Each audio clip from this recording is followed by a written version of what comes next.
Hey YouTube, coming back at you with Here in My Office 13. If you haven't watched the series, check out the earlier videos. At the end of this video there will be links to the different videos on where I got started and a little bit more about my background and my history. But today in Here in the Office, I think we're on Here in the Office 13. We're, I don't know if we're on 13 or 14, I think we're on 13. We're still applying to jobs and still waiting to hear back on the global investment banks that I've applied to. So those are moving along nicely. It's taking some time, guys, though. So if you're in the job search right now and you're looking for you're wondering what the time frames are, these companies are all several weeks back. Several weeks, especially if you're going across the holiday season and things like that. And I know that, so that kind of slowed things down a little bit. But now. Things are picking up a bit. People are back to work. I'm on my third round interview at one of the banks. I'm at my second round interview at another bank. And today I just applied online to more banks. It's for senior audit positions. And if you're looking at your job search nationwide, I think some of these jobs were in Wilmington, Delaware, which is a large financial center of the country. You got Wilmington, Delaware, you got Jacksonville, Florida, Tampa, Florida. These are a few of the places where I've applied, and I've kind of resigned myself to the fact that if I have to move again, as much as I don't want to, I can do that. I don't have any kids. A little bit about me, I'm 37 years old this month. I don't have any kids. I have 12 years of audit experience. I have an MBA in financial services. I have a bachelor's degree in finance, and I'm a certified internal auditor. So I'm fully qualified. I've done a lot of travel in the past, and I'm open to global travel if necessary. I was one of the things that I was fortunate to have at my prior company was global audit experience, going all over the world, going to India, going to Brazil, going to the UK, doing a lot of audit work, and that those skills are very wanted by employers. So if you're a college student watching this, I would say look at some of my prior videos where I talked a little bit more about my education, about the finance major and the pluses of having it, accounting majors, things like that, working in the Big Four, working in public accounting. We talk about that a little bit in my prior videos. But now it's kind of, I plan on making another video.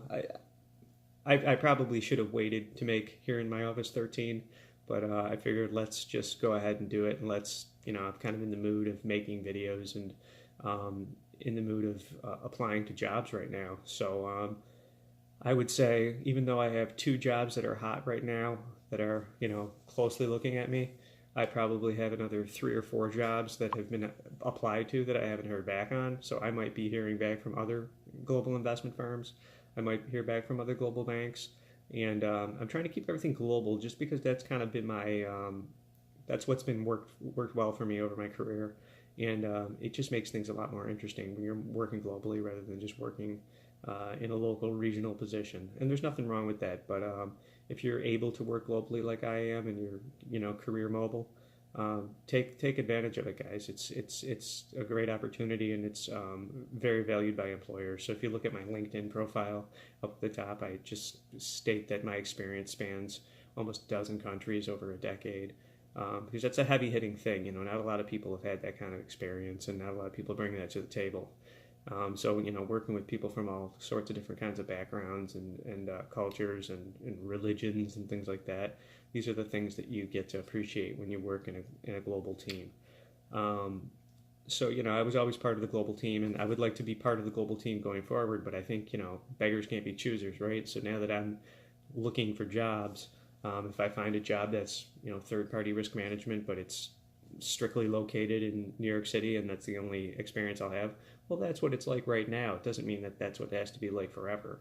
So I need to view this as a stepping stone into the next step of my career, but I'm using this as an opportunity for me to go from audit manager, which I have 3 years of experience of, to a senior audit manager or even an SVP.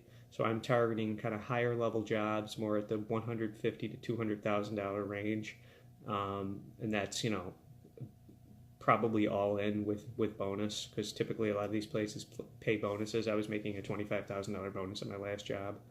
So I'm the one silver lining to having a job search is it gives you the opportunity to increase your earnings power, bring yourself up to the current highest paid level of the market. So use this opportunity intelligently.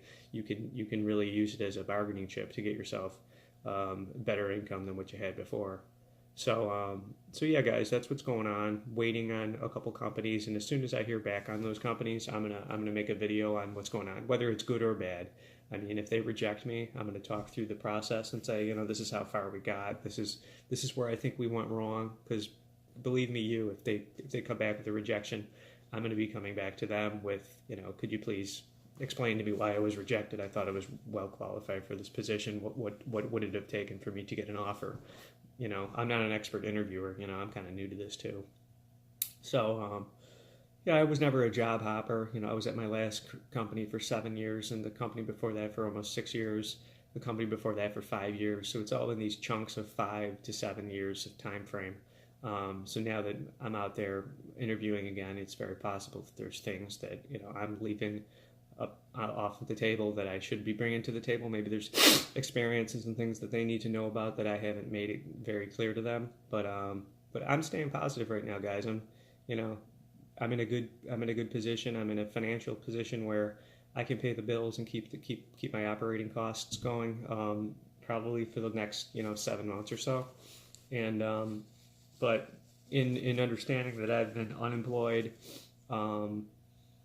September, October, November, December, January.